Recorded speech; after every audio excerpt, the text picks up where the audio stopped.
Ya, Assalamualaikum warahmatullahi wabarakatuh. Bagaimana kabarnya adik-adik semua? Saya harap kalian sehat semua ya. Untuk memulai pelajaran kali ini, alangkah baiknya kita berdoa dahulu. Berdoa menurut kepercayaan dan agama masing-masing dimulai.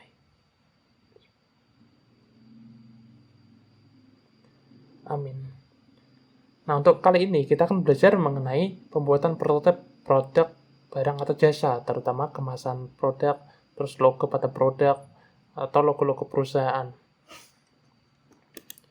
Nah, materi yang akan kita pelajari hari ini, yang pertama adalah kemasan produk. Kemasan produk menyangkut mengenai pengertian, fungsi, dan logo pada kemasan. Yang kedua ada logo. Apa itu logo, fungsi, jenis-jenisnya. Yang ketiga ada kriteria logo efektif. Yang keempat ada filosofi pada logo. Dan yang kelima, logo pada perusahaan. Nah, pada pembelajaran kali ini, kita akan melakukan diskusi. Kalau ada yang mau ditanyakan atau ada yang masih bingung, kalian bisa komen di kolom komentar dengan menyertakan timestamp atau menitnya, di mana kalian yang masih bingung atau perlu didiskusikan. Yang ketiga, lalu setelah pembelajaran kali ini saya akan memberikan tugas yang nantinya akan dikerjakan selama seminggu dan dikumpulkan pada link Google Drive yang sudah saya bagikan kemarin.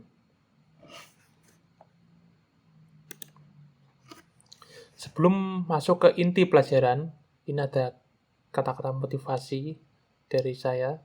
Ini saya kutip dari novel yang pernah saya baca. A person, talent, wanted to set how fast they go. Determination and tenacity determine how far they go. Bahkan seseorang menentukan seberapa cepat dia melangkah. Tetapi tekad dan kegigihan menentukan seberapa jauh mereka melangkah. Materi pertama, kita akan belajar mengenai kemasan produk. Pengertian kemasan produk. Kemasan produk adalah suatu wadah yang memiliki fungsi atau mencegah atau meminimalisir terjadinya kerusakan produk-produk.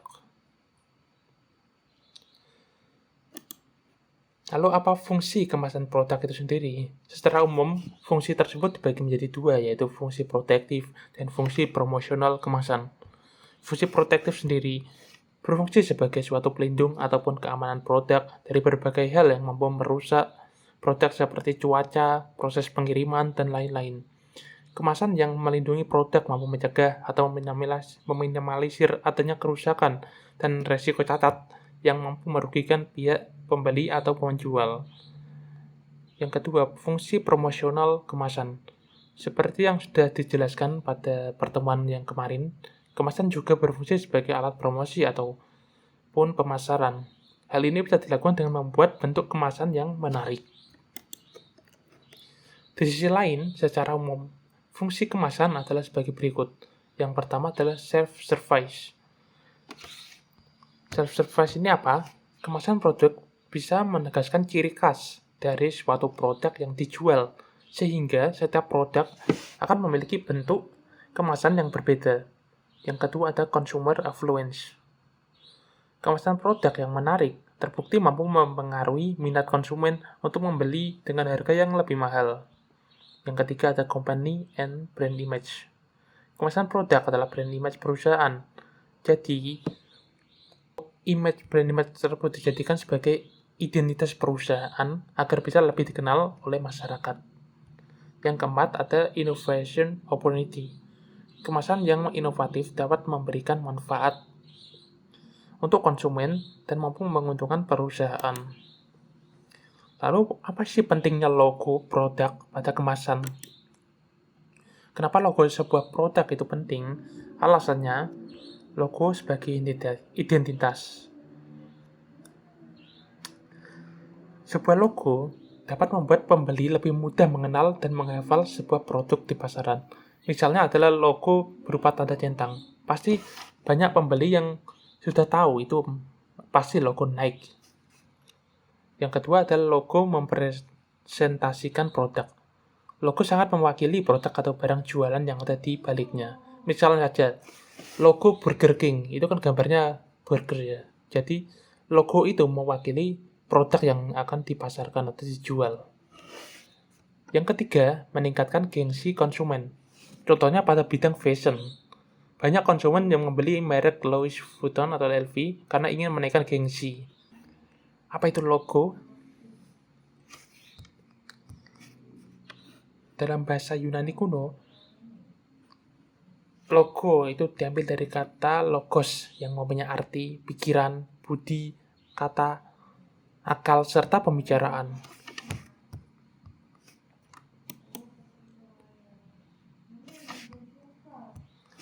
Logo secara istilah merupakan suatu tulisan, sketsa, atau gambar yang mempunyai makna tertentu dan bisa mewakili identitas atau suatu bentuk entitas, seperti lembaga, organisasi, perusahaan, daerah, negara, atau produk. Sedangkan logo produk adalah simbol pengingat suatu produk bagi konsumen. Nah, apa sih fungsi logo itu sendiri? Fungsi logo itu sendiri ada 5. Yang pertama ada branding, yang kedua memberikan informasi pengawasan dan kontrol, yang ketiga ada memberikan motivasi, yang keempat mengutarakan emosi, dan yang kelima presentasi dan promosi. Kalau pada branding, logo itu adalah bentuk entitas kepada masyarakat umum. Jadi, misal ada logo yang tadi Nike. Nah, itu kan sudah tahu entitasnya. Identitas dari logo itu mengarah kepada perusahaan Nike. Lalu memberikan informasi dan pengawasan kontrol. Sederhananya, logo akan menyampaikan informasi penting dan kesan yang diinginkan perusahaan dari masyarakat, sehingga logo juga berfungsi sebagai suatu pengawas dan pengontrol nilai perusahaan di mata masyarakat. Ya, yang ketiga, memberikan motivasi itu contohnya suatu desain produk pada sabun mandi akan mampu memberikan motivasi kepada masyarakat untuk terus menjaga pola hidup sehat dan bersih. Yang keempat, mengutarakan emosi. Suatu logo juga bisa dijadikan sebagai sarana dalam mengutarakan emosi. Contohnya, suatu logo yang terdapat pada produk ibu hamil dan menyusui akan menggambarkan kasih sayang seorang ibu pada anaknya. Yang kelima, sebagai presentasi dan promosi.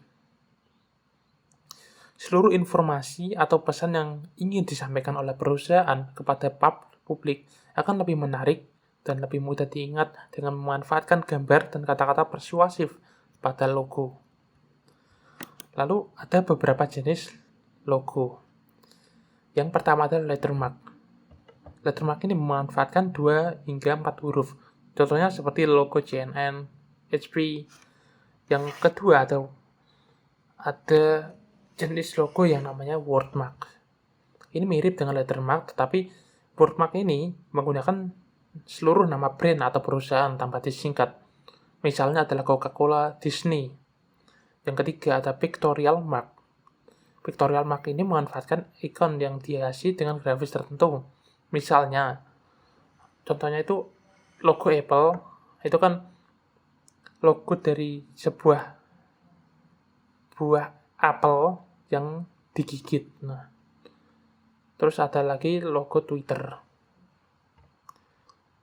Yang keempat, itu logo abstrak, mempunyai suatu bentuk geometris yang acak. Contohnya seperti logo Pepsi dan Adidas. Yang kelima, ada logo maskot.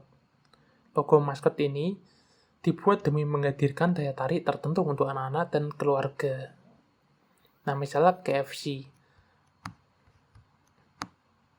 KFC sendiri ada di dalam logonya terdapat maskot Kolonel Sanders. Lalu ada logo Alfamart dengan maskotnya Albi si lebah. Yang keenam, logo kombinasi. Kombinasi logo lettermark atau wordmark dengan abstrak, maskot, atau simbol. Contohnya adalah logo Burger King dan Doritos. Yang terakhir ada logo lambang. Logo yang di dalamnya terdapat huruf dalam sebuah lambang. Misalnya logo BMW, Starbucks. Kriteria logo yang efektif itu ada 6. Yang pertama itu sederhana. Yang kedua unik. 3 mudah diingat. Keempat serbaguna. 5 sesuai. 6 tahan lama.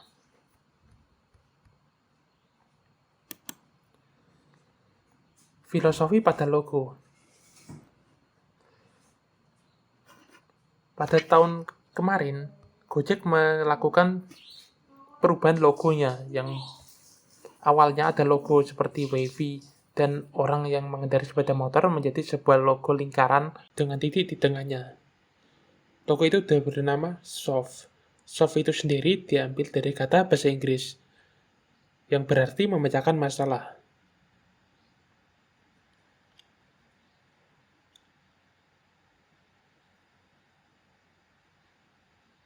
Filosofi pada logo Gojek sendiri diambil dari bentuknya. Ambil seperti bentuknya, desain ini dibuat unik, mudah diingat oleh pengguna, dan lebih fleksibel dibanding logo sebelumnya. Fleksibel di sini berarti bisa dipakai dalam ukuran besar maupun kecil. Berbeda dengan logo sebelumnya, apabila dipakai misal pada jaket, itu kan terlihat kecil kalau dilihat dari jauh. Berbeda dengan logo yang baru ini, kalau dipasang pada jaket, dari kejauhan saja sudah kelihatan itu seperti logo Gojek.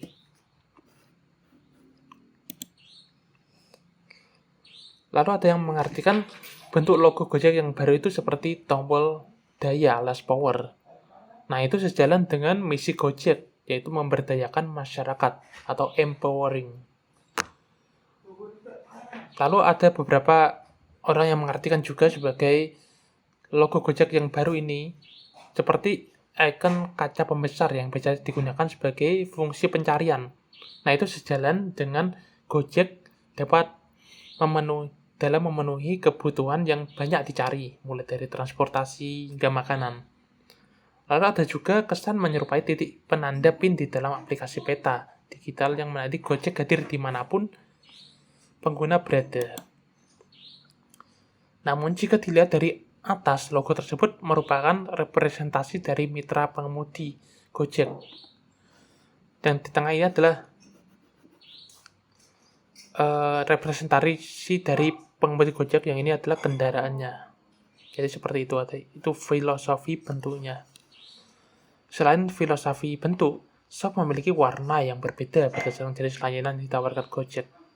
Misalnya saja warna hijau itu untuk transportasi, dan merah untuk makanan, biru untuk pembayaran, dan violet itu hiburan, orange kebutuhan sehari-hari, misalnya Go Service, ungu pekat untuk bisnis. Mungkin cukup segini untuk pembelajaran kali ini. Apabila ada yang masih ditanyakan, silakan komen di komentar. Tambahi timestamp atau menitnya berapa, nanti kita akan diskusi di sana. Untuk tugas kalian selama seminggu ke depan itu adalah membuat produk berupa logo. Nah, setelah membuat produk itu, dibuat laporannya, pembuatan produknya dari awal sampai akhir, dari sketsa sampai logo itu jadi gitu. Dibuat laporannya. Jadi seperti itu kurang lebihnya, mohon maaf dan terima kasih. Wassalamualaikum warahmatullahi wabarakatuh.